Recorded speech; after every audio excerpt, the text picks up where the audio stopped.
which is about 40 miles southwest of here.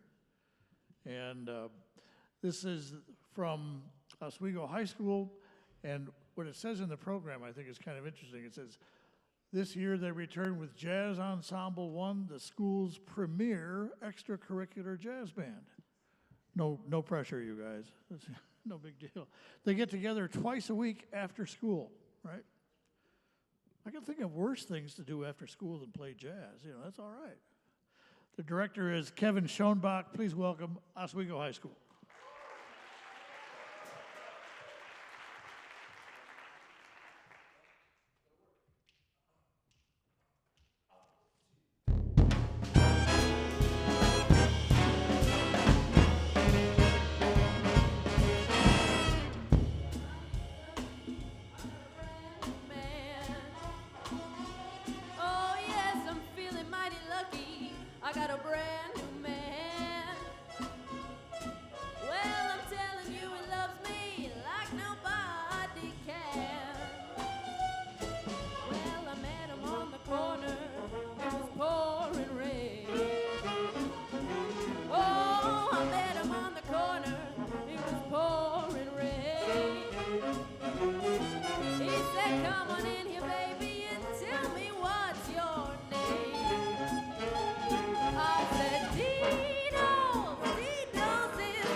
telephone. Oh my, it was 8 o'clock this evening. I hear the telephone. He says I'm waiting for you, baby, 'cause I feel so all alone. Here comes Dino's. Dino's is my name. Here comes Dino's. Dino's is my name. Well, I don't know how I got here, but I'm mighty, mighty glad I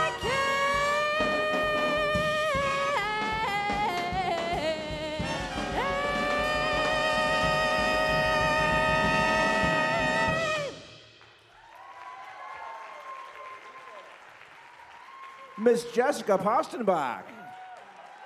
New vocalist. The last couple weeks we've had her. Thrilled to have her. That also featured Andrew Gabaldon on the trumpet and Lily Blodgett on the tenor saxophone. That was Deedle's Blues from the Count Basie Library. This is a great event here. We had a blast. We came here about 4 or 5 years ago. Had a blast then. Had a blast today. We're doing a pretty new set of music, except for this song. This song's a little bit of an old one for us. It's a Benny Golson tune, arranged by Quincy Jones. Going to feature our lead trumpet player, Mr. Christopher Egley, on a tune called Little Karen.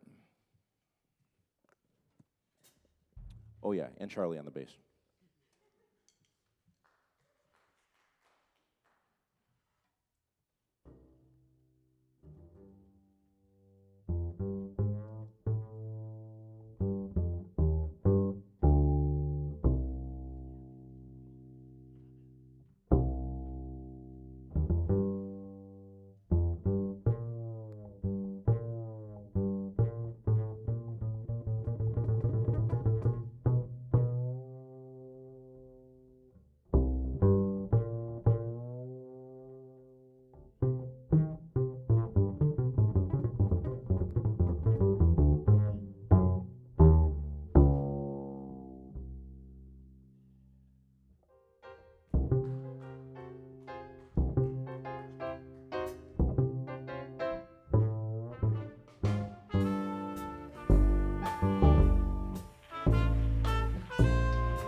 Christopher Egley on the trumpet.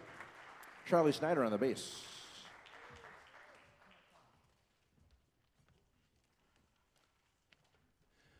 Want to slow things down a little bit, and we're going to do a bass trombone feature. You might go all year without hearing a bass trombone feature. We got one here today, folks. This one's going to feature outstanding bass trombone player, Mr. Connor Franklin, on a tune from the Buddy Rich Library. We haven't heard him yet. Don't applaud for him yet. I mean, he might really stink up the joint today. Just kidding. He's going to be great. It's from the Buddy Rich Library. It's a song called Wave. It's also going to feature our front line on a lot of different instruments here. So.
We call him Frankie Poo. Frankie Poo.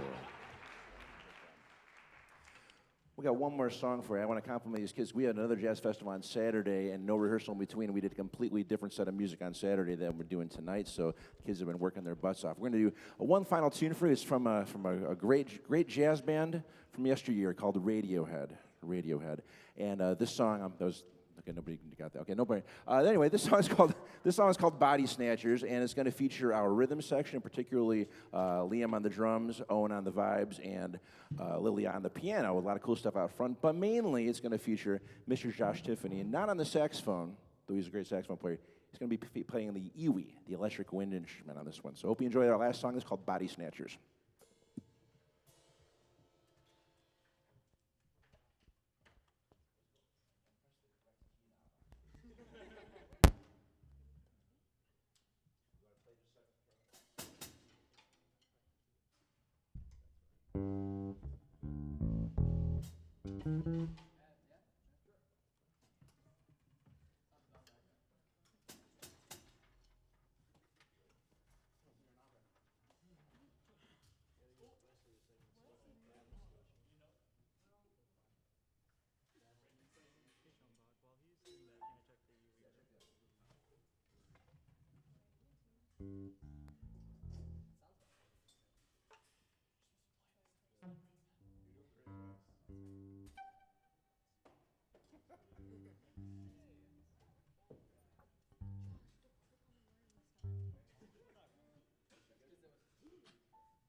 Oswego High School, Kevin Schornbach, the director.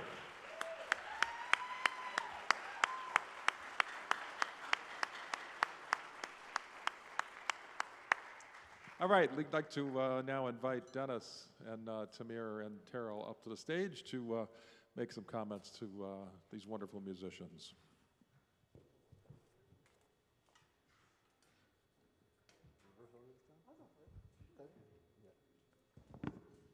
All right, well, what a joy to hear this great program with a very enthusiastic band that plays with a lot of dynamics and listens to each other and knows how to have fun. That's so important in this music, right? To just convey that spirit to the audience. And I could tell the joy that you all were feeling right from the beginning. I want to compliment the vocalist on the energy with which he sang that first song. That's a very sassy song. Beautiful, yeah.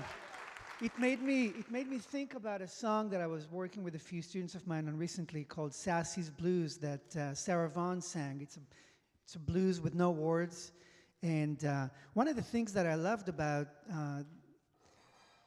the performance was the energy. But I remember that when I listened to Sarah sing that other tune that I told you about, there was one point after doing all the bluesy things and the scatting and all that, she just sang one note for a whole chorus. She got soft. She got the audience to kind of quiet down and listen to her, and then it went right back to being really strong.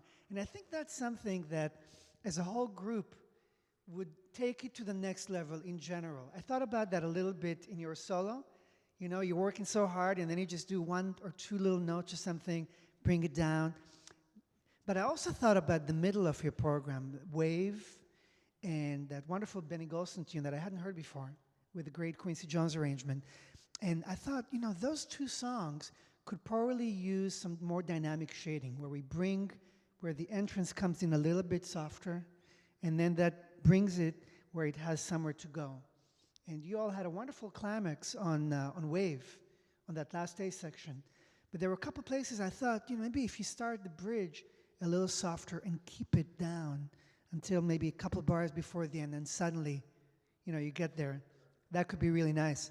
Also, with the bass trombone, where's the bass trombonist? Right there, okay.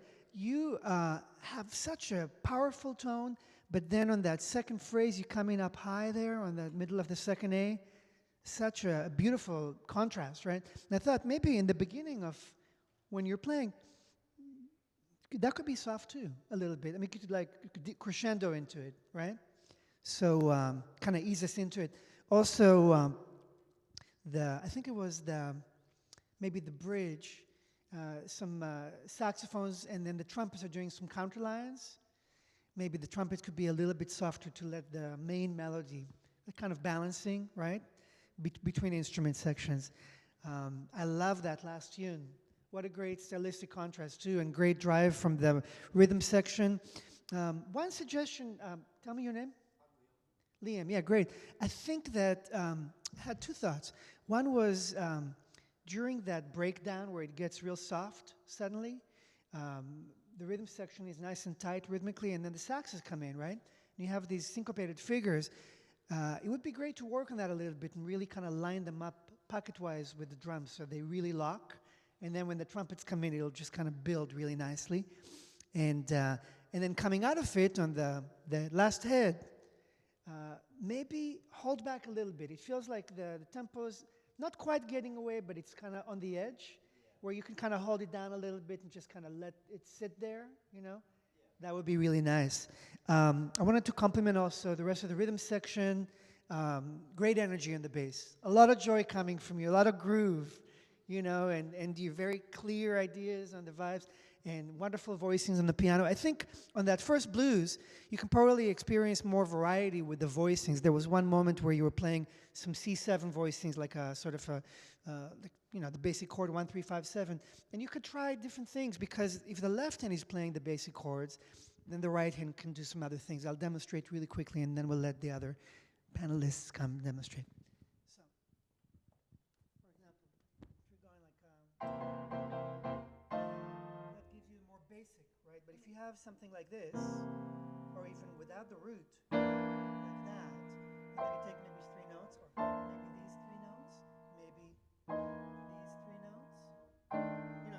changes the whole texture and lets it build in different ways. So I really enjoyed it too all. Thank you very much and congratulations. Thank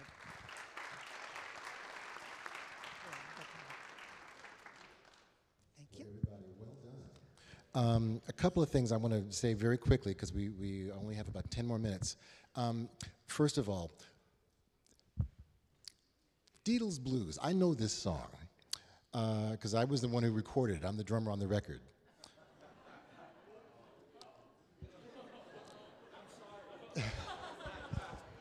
No. There's no need to apologize. You guys are all taking care of business. And well done. Well done to your great vocalist. Yeah. You know, in short, what my comments are going to be really pretty much around a couple of issues. And one, you know, we always talk about like you should do this, you should do that. The question you always ask yourself anytime anyone tells you something is why. That's always a good question. Why are you telling us this?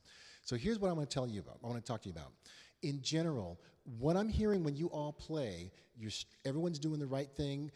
I sometimes have trouble hearing the melody or the focus. I want you to think about like a film. When you watch a movie or television, there's always a subject. Maybe there's like the star of the show, and you notice that person is always really like very prominent.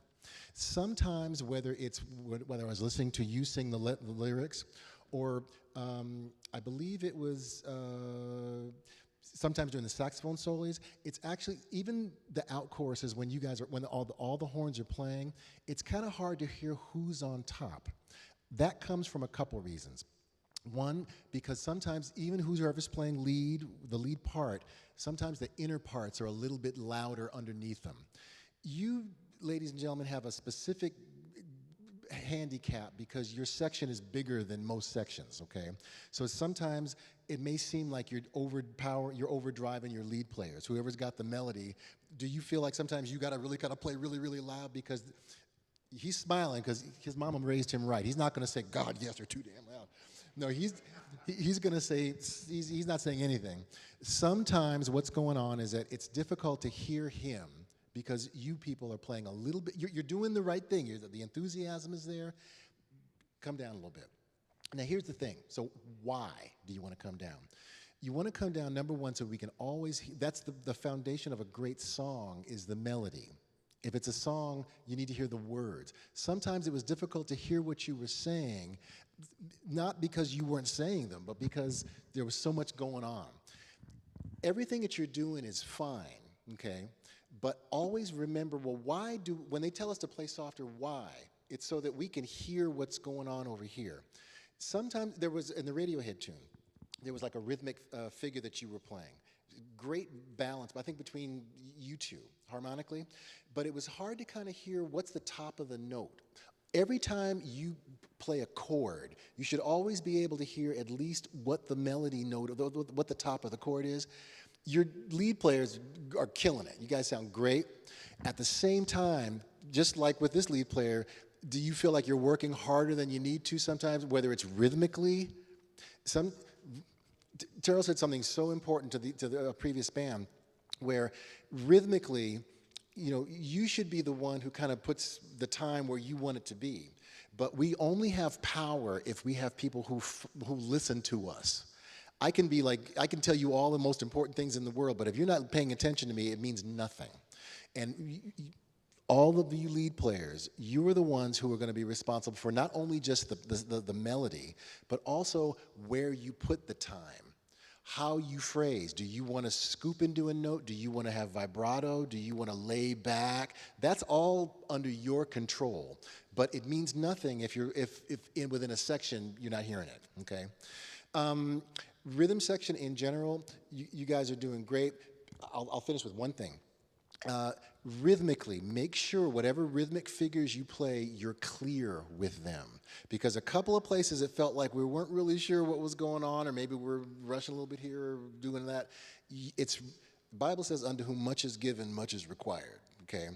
And there's a reason why they're always screaming at us drummers, okay? Because you have the power to be able to rhythmically do something so clear that they have no question about what it is. And if there's ever a part in a song where rhythmically it's not real clear what's going on, they're gonna look to the leaders. You playing lead, you, okay? So you are the ones who have to make sure and establish what's going on. I have a question. Are you a trombone player? I could tell. Your trombone section sounds great. And very few people even remember the the Wave. That's such a beautiful song. You did an amazing job, man. You know, I can hear the chords, I can hear the notes. You keep doing what this man is telling you to do. But all of you, well done. Thank you.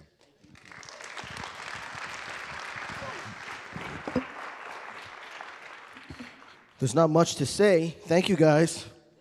But beautiful job. So I knew I was in the right place when the rhythm section came on before the band came on, and you guys started to swing. And you looked at each other, and you smiled, and that just blew me away because I said it can only get better from here. And that really means a lot because, I mean, the first thing you wanted to do was to groove as a rhythm section. That's important, you know. One thing I will say, when you guys were switched around, you were playing on the first tune, right? You played on the first. Okay, so you played congas on the first tune. Go check out this record, Gene Ammons. The tune is called Exactly Like You. His nickname is Jug. And on that record, there's a guy by the name of Ray Barretto who's playing conga with a swing beat. And when you hear Exactly Like You, Gene Ammons, Ray Barretto playing it, it'll help you to solidify the conga groove over the swing groove, okay? So check that out. I think that can help bring some things together. I'm going to start backwards. When you guys came in on the Radiohead tune, when you came in on that first chord when the band came in, I got chill bumps. And the reason why I did is because I wrote on my sheet that the blend was unbelievable because I couldn't tell where any notes were coming from. The pitch was great, the blend was great, chill bumps. Even my head had chill bumps on it, if you can believe that. But one thing to think about, when we get excited, right, the emotions move us. The one thing that has to be consistent is our listening. You know, as excited as we get, we have to listen to the person next to us or the person behind us or the person 10 feet away from us. That's what makes playing in an ensemble really good. And the word blend, the root of blending comes from listening. Of course, you know that. But when you start to blend, listen to someone not just next to you, but 2 people away and try to match the core of their sound. I think core of sound is way more important sometimes than pitch. We move slides around all the time. But sometimes it's just listening to the core of someone next to you and understanding what the core is. A lot of times we're taught, follow the lead player, follow the lead player. I've kind of learned through the years to anticipate the lead player. And what that means is to understand how the lead player plays. And then once you listen enough, you say, oh, I can guarantee they're going to do this. I bet they're going to do this. And they do it. And if they don't, say, I got to remember that. So start to listen to each other with so much intent that your sound is part of someone else's sound. On the vocal number, you did a great job. Here's what I admired when you came in. You're on the opposite side of the band. 90% of the time, the vocalist wants to be on this side where the party is, right? But you were way over there, and your pitch was right on, right? So great pitch, great phrasing, everything. Come back over on this side so that you can be part of this groove, you know? Because this is where the party is. I mean, no offense to you guys down there. There's a good party down there. Wave, no offense at all, but you do not need a microphone. This is a waste of time for you, right? Your sound is too beautiful to let a microphone compress it or change it, right? And what was said about dynamics, you know, there's a great organist, Shirley Scott, and she would always say to me, you know, when you play music, if you play strong, people move back. But if you play soft, people lean in. You want people to lean in. So when you have a beautiful sound like you do, start away from the mic. You don't need it, right? When you came in and joined him for that part of the solo, beautiful job. Everybody, bravo. All these brass players, and woodwinds included, but especially brass players, all have such great control. And I know you're learning your fundamentals. So that's really great. Everybody had great fundamental sounds. Great job with the plunger. So in time, your energy's good, the vocabulary is good. In time, start to learn like the positions of the plunger and techniques of how to use the plunger. Learn how to growl properly, right? Learn how to do shakes properly. Because when you play plunger, there's vocabulary with plunger. It's just not you're going to move the plunger. You know, there's vocabulary set with the plunger. So keep that in mind. And if you want some folks to listen to, I can give you some folks. But there's, you know, Snooki would be a great person to start with. You're playing a bassy number, go listen to Snooki, you know. You own a high E, my friend. All night, perfect. Like, everything was great. What Dennis said, though, about making sure we can hear the lead players, make sure that your ear is here.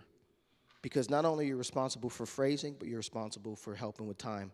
Last thing I'm going to say, something else that was said by Dennis about vibrato.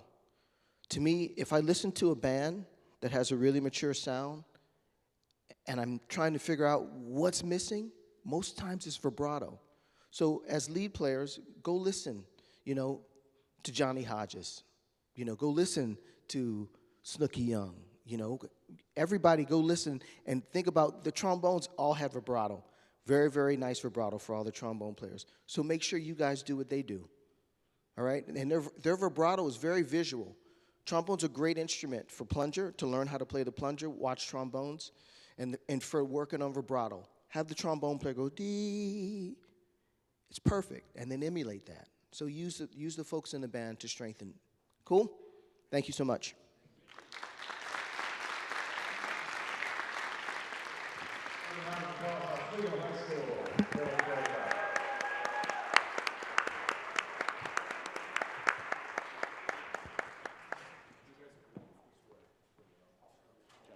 Thank you so much.